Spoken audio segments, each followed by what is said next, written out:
ठीक है लोगों, पश्चिमी देशों, खासकर पश्चिमी यूरोप हमारे सामने बिखर रहे हैं और इसे हमेशा वही जाने पहचाने लोग बढ़ावा दे रहे होते हैं, यानी कि वामपंथी राजनेता। सिर्फ वामपंथी नहीं, मध्यपंथी राजनेता भी। मेरा मतलब विपक्ष कहाँ है? हम सालों से जोर जोर से चेतावनी देते आ रहे हैं कि आप अपने ही देशों के साथ जो कर रहे हैं वो अस्वीकार्य है। ये समझ से बाहर था। मैं नीदरलैंड्स के लूज दायरे में इस मुद्दे को कवर कर रहा था, जहां सरकार ने अचानक फैसला किया कि 200 या 300 शरण मांगने वालों को नीदरलैंड्स के इस शांतिपूर्ण शहर लूज दायरेट के बीचों बीच रखा जाएगा। तो लोगों ने विरोध किया और फिर हमेशा की तरह डच सरकार ने आम नागरिकों, आम महिलाओं पर अपनी दंगारोधी पुलिस छोड़ दी। मैंने इस पर कुछ वीडियोस भी बनाए हैं। तो यह लगभग 2 हफ्तों से चल रहा है और कल फिर से उन्होंने आश्रय चाहने वालों को ठहराने वाले इस होटल में आग लगा दी। इसे देखिए।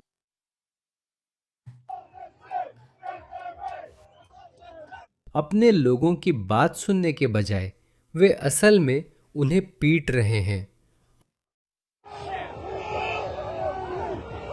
वे इन आपसी भरोसे वाले समाजों को मजबूर कर रहे हैं दंगाइयों के समाज में बदलने के लिए।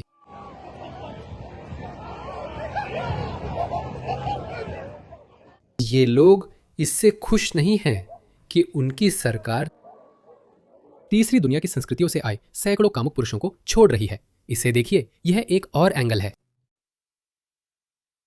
इसे देखिए। अविश्वसनीय। और वे ऐसा क्यों कर रहे हैं? क्योंकि सिर्फ 5 साल पहले तक इनमें से ज्यादातर लोग शरण चाहने वालों का स्वागत करते थे।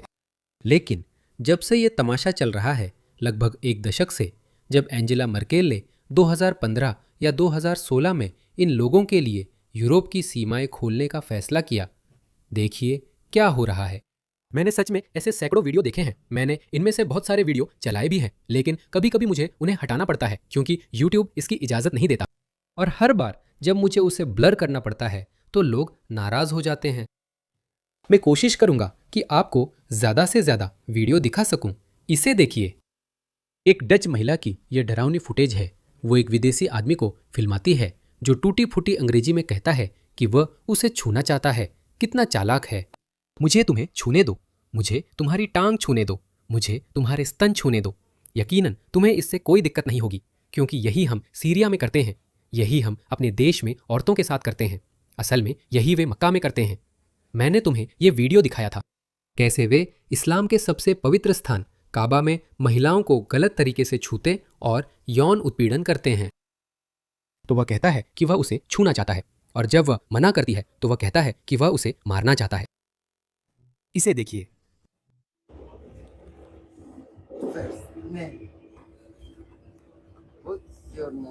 ये तुम्हारा मामला नहीं है।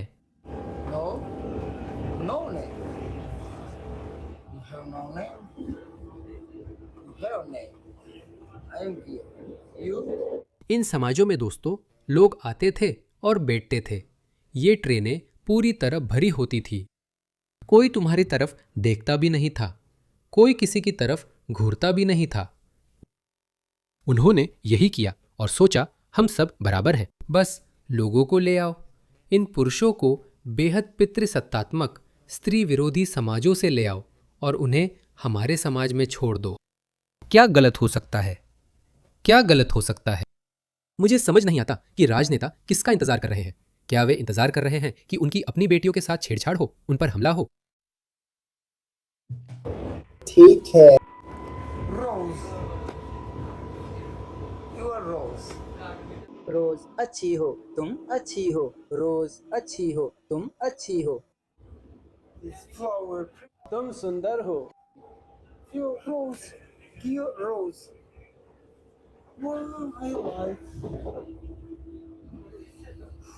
जब मैंने वहां से जाने की कोशिश की तो वो ट्रेन में मेरा पीछा कर रहा था।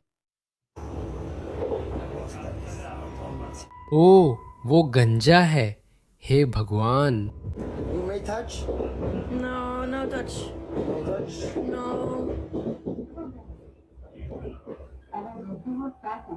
हे भगवान, मैं ऐसे किसी इंसान से टकराने का मौका ढूंढ रहा हूं। मुझे फर्क नहीं पड़ता मैं टाइसन नहीं हूं या कुछ भी नहीं। मैं ये दावा नहीं कर रहा कि मैं कोई माचो मैन हूं, लेकिन भगवान कसम मैं ऐसे किसी से टकराना चाहता हूं।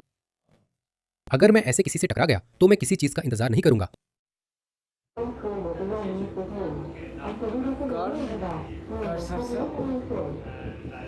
अगर कोई अच्छा इंसान इस औरत की मदद करने के लिए कूदता है तो वो जेल चला जाएगा।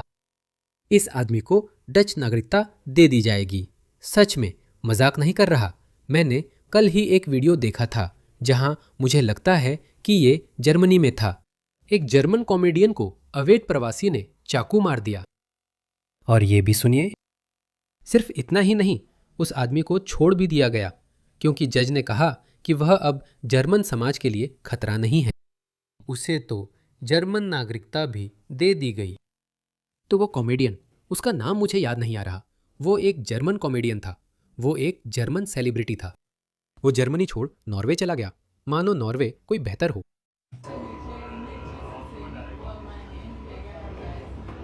तुम इतने अच्छे क्यों दिख रहे हो?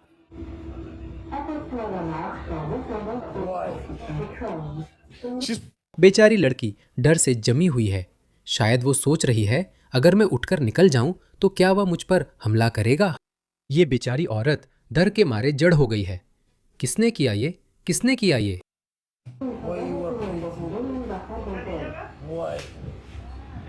मैं तुम्हें क्यों देख रहा हूँ?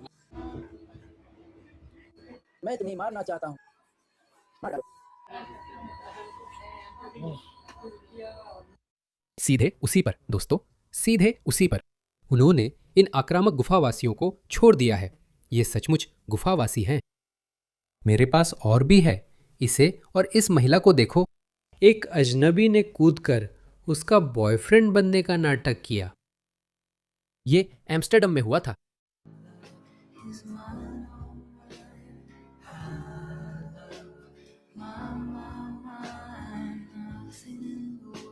ओह, एक गोरे आदमी ने उसकी मदद की।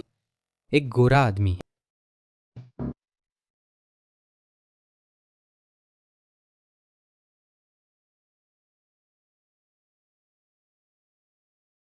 वो उसका असल जिंदगी में बॉयफ्रेंड बन सकता था।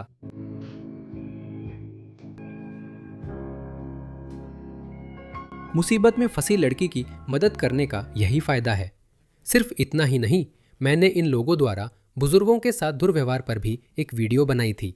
देखो, एक बुजुर्ग डच आदमी को युवाओं ने निशाना बनाया। एक भी डच युवा नहीं था। ये देखो। हे भगवान, Oh my goodness. हे भगवान, मैं ये नहीं देख सकता।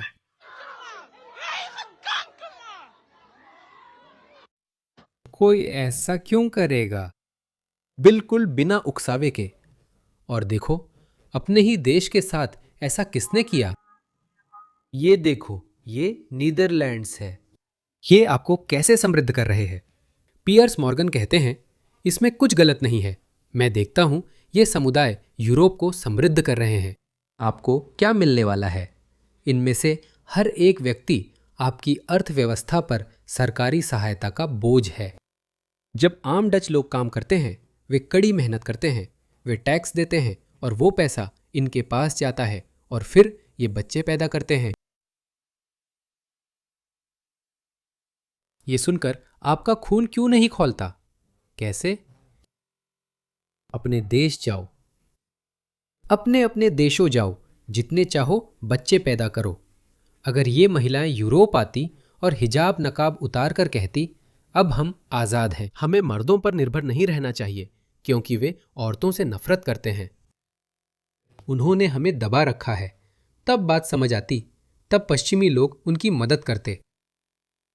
हे भगवान, देखो, इसका अंजाम सिर्फ एक ही तरह से हो सकता है। मैं बता रहा हूं, इसका अंजाम सिर्फ एक ही तरह से होगा और वो अच्छा नहीं होगा। ये देखो, एक और वीडियो। ये डच ट्रेन है जहां एक अकेले डच लड़के के साथ गैर डच प्रवासियों ने मारपीट की। असल में वह लड़का नहीं है, वह एक आदमी है। वह पूरी तरह वयस्क आदमी है। सोचिए जरा, आपने अपनी पूरी जिंदगी जी ली है। आप एक आदमी हैं, आप 30 के दशक में हैं और आपने कभी कुछ गलत नहीं किया।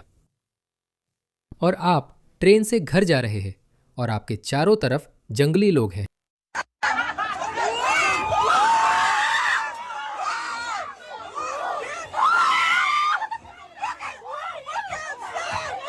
हो सकता है आप उसे चला ना पाएं। हो सकता है आपको इसे धुंधला करना पड़े। इसे देखो,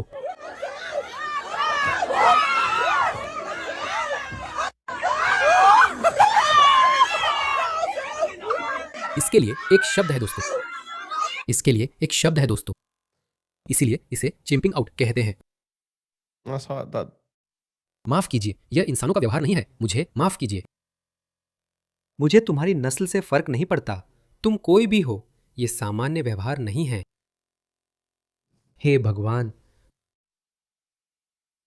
फिर भी उसने अपने लिए आवाज उठाई। अच्छा किया, बेचारे को सिर पर बहुत लातें पड़ी। यह किसी के लिए अच्छा नहीं होगा। अब मैं उसी पल का इंतजार कर रहा हूं। इस समय हम बस इंतजार कर रहे हैं कि यह सब शुरू हो जाए। यह होने ही वाला है। तो डच लोग इसके बारे में कैसा महसूस कर रहे हैं? मैं इसे देखूंगा। बहुत सारा दबा हुआ गुस्सा है और जैसे ही उन्हें मौका मिलेगा ये लोग अपना गुस्सा बाहर निकाल देंगे। इसे देखो, डच सुरक्षा गार्ड बुर्का पहनी महिला को टोकता है। सुरक्षा कारणों से उसे बुर्का पहनने की इजाजत नहीं है। आइए देखें ये कैसे खत्म होता है। Beveiliging erbij. इसे उतार दो। Wat is er aan de hand? Nou, er is aan de hand dat ik een mevrouw met een boerka af zo zie lopen. En dat mag niet meer tegenwoordig. Dat mag van ons wel. मुझे नहीं पता वे क्या कह रहे हैं। Ik zeg met de nieuwe wet, dat mag niet. En dan zeggen jullie... मुझे बताया गया है कि इसका सुखद अंत है, पर मुझे समझ नहीं आ रहा। Maar jullie Dat ziekenhuis mag dan? hier gewoon zijn. Maar jullie ziekenhuis bevindt zich in Nederland. Ja, En klopt. Nederland heeft deze wet. Ja, klopt. Hoe zit dat dan? Dat maakt niet uit. Wij handhaven er niet op. Punt. Oké. Ik vind het tamelijk absurd. Want ik kan, Dat nu mag toch, je vinden. ik kan nu toch gewoon Alleen een ik vind dat als burgerarrest je mening wat dat betreft voor je mag houden. Nee, dat mag je niet. ben ik voor me houden. Als ik iemand de fiets zie stelen, mag je hem toch ook tegenhouden? Want het is gewoon een Alleen burgerarrest. wij zeggen als ziekenhuis dat het mag. Dus en dat staat in onze huisregels. Maar niet de Nederlandse wet. Nou, maakt niet uit. Voel je ook niet zelf een soort contrast daarin? Maakt niet uit. Gewoon verder wachten. ठीक है। नहीं, मेरी उम्मीद पूरी नहीं हुई। फिर भी उसे अस्पताल में दाखिल होने से मना कर दिया गया क्योंकि उसने बुर्का नहीं उतारा। हाँ भाई, हमें नहीं पता कि अंदर कौन है, हमें नहीं पता।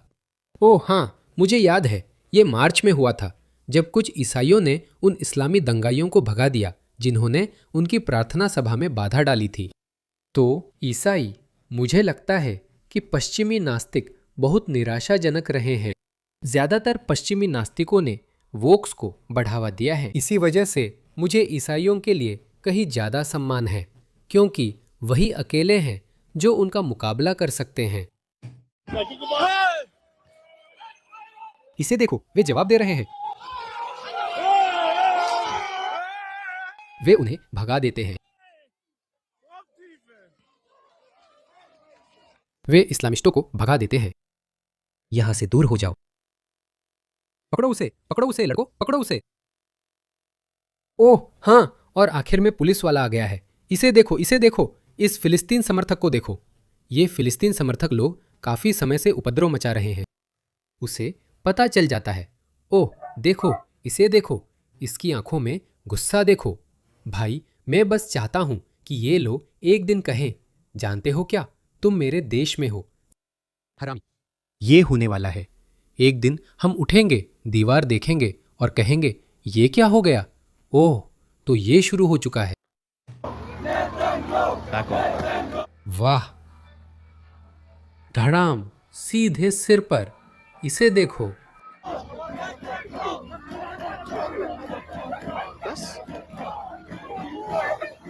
उपुला एक पुलिस अधिकारी को रोकती है। इसीलिए मुझे अमेरिकी पुलिस से प्यार है।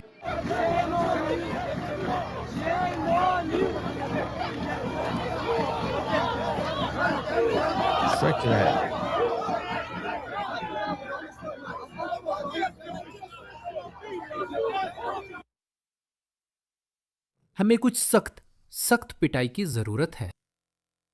मुझे नहीं पता। क्या आप लोगों को ये पसंद है? मुझे तो वाकई में बहुत मजा आता है। मुझे इसे देखना बहुत अच्छा लगता है। खैर, अब सब शुरू होने वाला है दोस्तों। उनके लिए इसका अंत अच्छा नहीं होगा। मुझे पता है कि वे उछल कूद कर रहे हैं। वे बहुत खुश हैं। वे बहुत गर्वित हैं। वे बहुत घमंडी हैं। वे ऐसे हैं, हाँ, हमने इस्लाम पर कब्जा कर लिया है। वे खुलेआम ये वीडियो बनाते हैं कि पश्चिम गिर रहा है और हम पश्चिम पर विजय प्राप्त करने वाले हैं।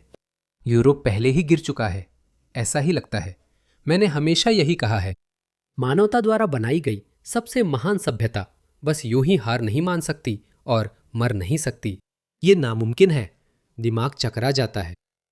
फिर भी कुछ लोग कहते हैं रोम भी ऐसे ही गिरा था। रोमन साम्राज्य अपनी जनसंख्या को बनाए नहीं रख सका। मैंने एक प्रोफेसर को कहते सुना कि दूसरी तीसरी शताब्दी में भी रोमन साम्राज्य जनसंख्या बनाए रखने के लिए संघर्ष कर रहा था। तो उन्होंने क्या किया? वे विसिगोथ्स जैसे लोगों को और कई अन्य लोगों को लाते रहे।